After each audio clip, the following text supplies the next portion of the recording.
بسم اللہ الرحمن الرحیم۔ مسائل کا سلسلہ نمبر 6، معذور کے احکام۔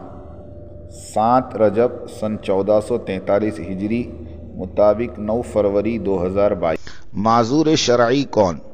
شرعاً معذور اس شخص کو کہا جاتا ہے جس میں نقض وضو کا سبب اس تسلسل سے پایا جائے کہ اسے کسی ایک نماز کے پورے وقت میں طہارت کے ساتھ فرض نماز ادا کرنے کا موقع بھی نہ مل سکے۔ مثلاً نکسیر پھوٹی ہو کہ کسی طرح بند نہیں ہوتی، یا ہر وقت پیشاب کا قطرہ آتا رہتا ہو، یا ناسور سے خون جاری رہتا ہو، یا عورت مستحاضہ ہو، وغیرہ وغیرہ۔ اگر ایک نماز کے پورے وقت میں یہ کیفیت پائی گئی تو اسے معذور قرار دیں گے۔ اس کے بعد ہر پورے وقت میں کم از کم ایک مرتبہ جب تک وہ عذر پایا جاتا رہے گا وہ معذور برقرار رہے گا، اور اگر آئندہ کوئی پورا وقت اس عذر سے خالی پایا گیا تو وہ شخص معذور شرعی کے حکم سے خارج ہو جائے گا۔ اس کی پوری تفصیل یہ ہے کہ نواقض وضو 8 ہے، جیسے پاگل ہو جانا، بے ہوش ہو جانا، نماز کی حالت میں کھلکھلا کر ہنسنا۔ ان میں سے اگر کوئی بھی نقض وضو اس تسلسل سے یعنی مسلسل اس کے ساتھ لگ جاوے، جیسے ہوا خارج ہوتی ہو، اب وہ تھوڑی دیر کے لیے بھی نماز پڑھنے کھڑے ہو تو اس کی ہوا خارج ہو جاتی ہے، وضو ٹھہرتی نہیں ہے، یا ایک عورت ہے اس کو خون مستقل جاری رہتا ہے، حیض کی مدت پوری ہو چکی ہے، یا پھر ایک آدمی ہمیشہ کے لیے تھوڑی تھوڑی دیر کے بعد بے ہوش ہو رہا ہے، ایسے کوئی بھی نقض وضو جو وضو کو توڑنے والی چیز ہے، اگر تسلسل کے ساتھ اس کے ساتھ پایا جائے کہ ایک نماز بھی پڑھنے کا اس کو موقع نہ ملے تو ایسا شخص شریعت میں معذور ہے، اور اس کی معذوری اس وقت تک ہے جب تک یہ عذر ختم نہ ہو جائے۔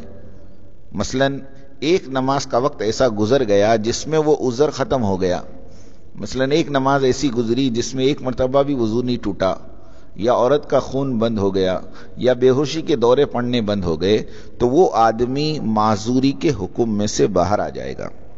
اب معذور کا حکم یہ ہے کہ وہ نماز کے ہر وقت کے لیے مستقل وضو کرے گا، پھر اس وضو سے وقت کے اندر جتنی بھی چاہے نماز پڑھ سکتا ہے، البتہ اگر اس عذر کے علاوہ کوئی دوسرا ناقص پیش آئے تو دوبارہ وضو کرنا ضروری ہوگا۔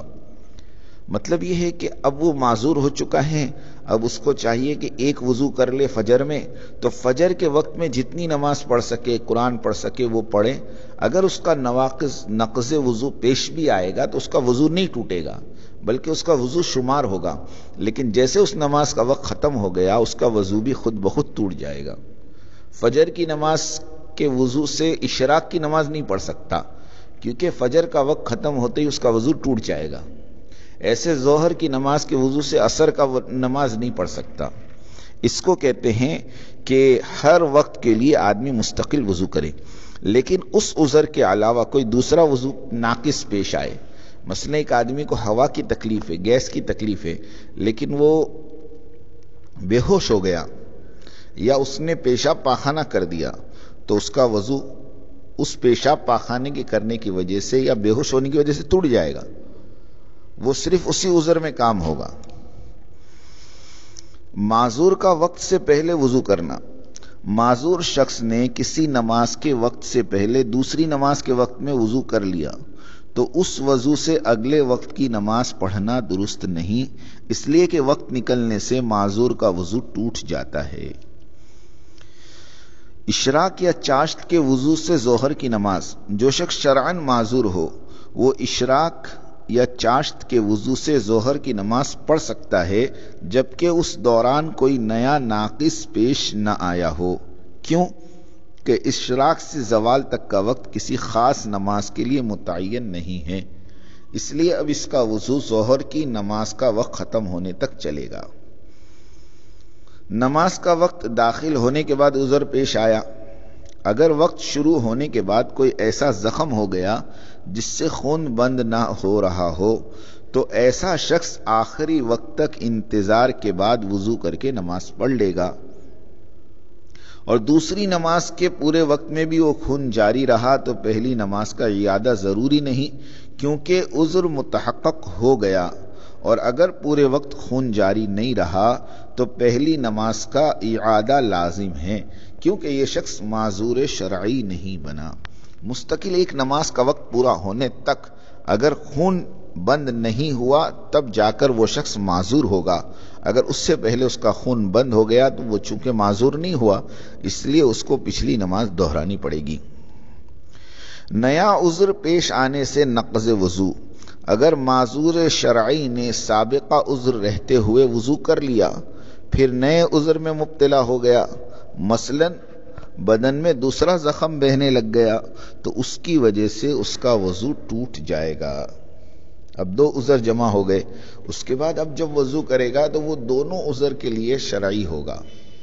پھر کوئی تیسرا نواقض وضو پیش آ جائے تو وہ وضو بھی ٹوٹ جائے گا۔ یہ ایک مسئلہ بہت اچھا مسئلہ ہے، بہت نایاب مسئلہ ہے۔ خروج ریاح کے مریض کا سونے سے وضو نہیں ٹوٹتا۔ مطلب جو شخص ریاح بے قابو ہونے کی وجہ سے معذور ہو گیا، یعنی اس کی ریح جو ہے، ہوا جو ہے بے قابو ہو گئی، اب تھوڑی تھوڑی دیر میں اس کا وضو ٹوٹ رہا ہے اور وہ اس کی وجہ سے معذور ہو گیا، تو اس کے حق میں سونا ناقض وضو نہیں ہے۔